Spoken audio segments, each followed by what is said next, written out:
Siapakah musuh terbesar kita?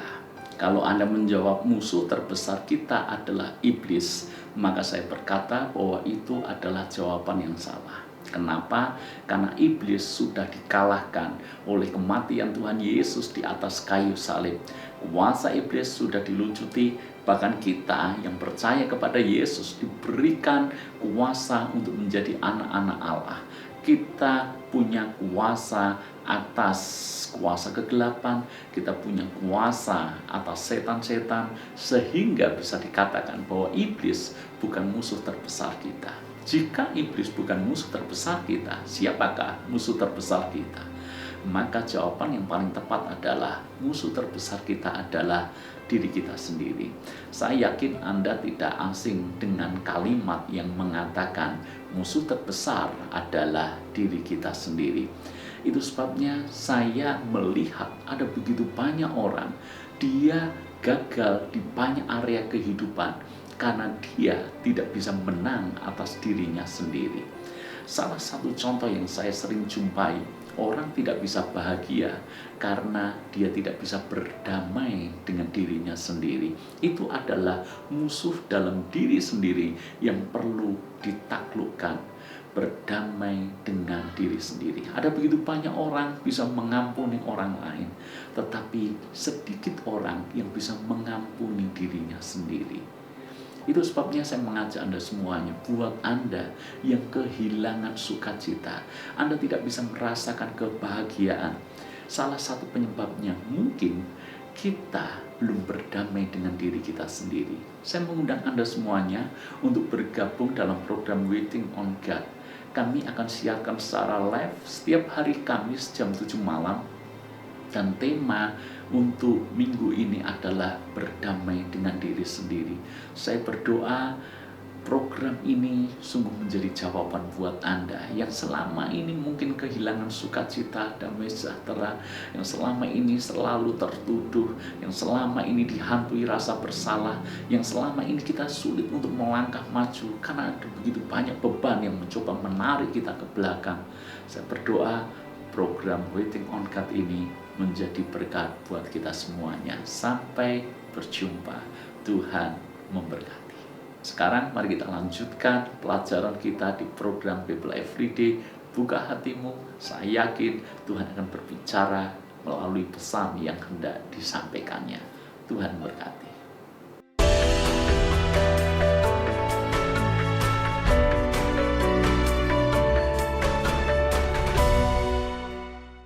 Kembali menyapa Anda di program Bible Everyday. Kita sudah tiba di pasal 7 kitab Esra. Di pasal sebelumnya, yaitu di pasal yang ke-6, kita melihat bagaimana campur tangan Tuhan yang sungguh luar biasa. Pembangunan itu akhirnya terus berjalan, bahkan pembangunan itu akhirnya selesai, dan rumah Allah itu ditahbiskan.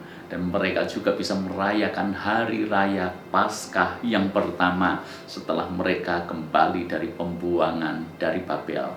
Di pasal yang ke-7 ini kita akan fokus bagaimana Esra, pemimpin rohani pada waktu itu, menjadi sedemikian berhasil. Berhasil membawa bangsa Israel pulang, berhasil mengajak mereka untuk kembali membangun bait Allah, berhasil untuk memulai kembali peribadatan kepada Allah Israel. Sekalipun juga tantangannya tidak sedikit. Pada waktu itu terjadi kawin campur antara bangsa Yehuda dengan bangsa-bangsa asing. Tugas Esra adalah kembali memurnikan bangsa Yehuda. Apa kunci keberhasilan Esra? Mari kita pelajari hanya satu ayat, yaitu di ayat yang ke-10. Mari kita baca ayat ini. Sebab Esra telah bertekad untuk meneliti Taurat Tuhan.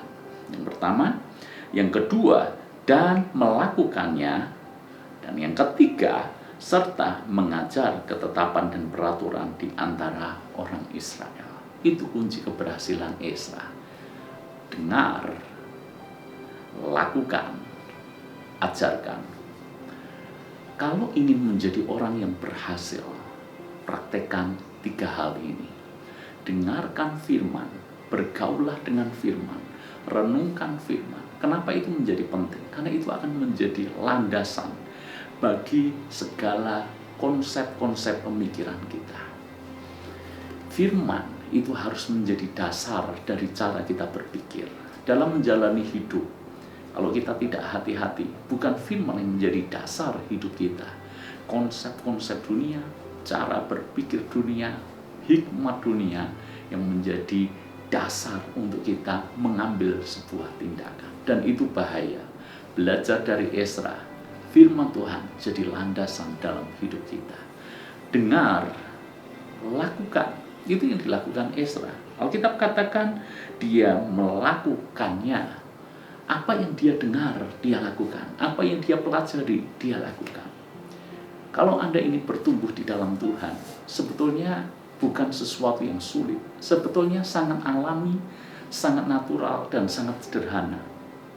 Baca Alkitab setiap hari dan temukan pesan Tuhan apa yang Anda terima pada saat Anda membaca Alkitab dan kemudian lakukan.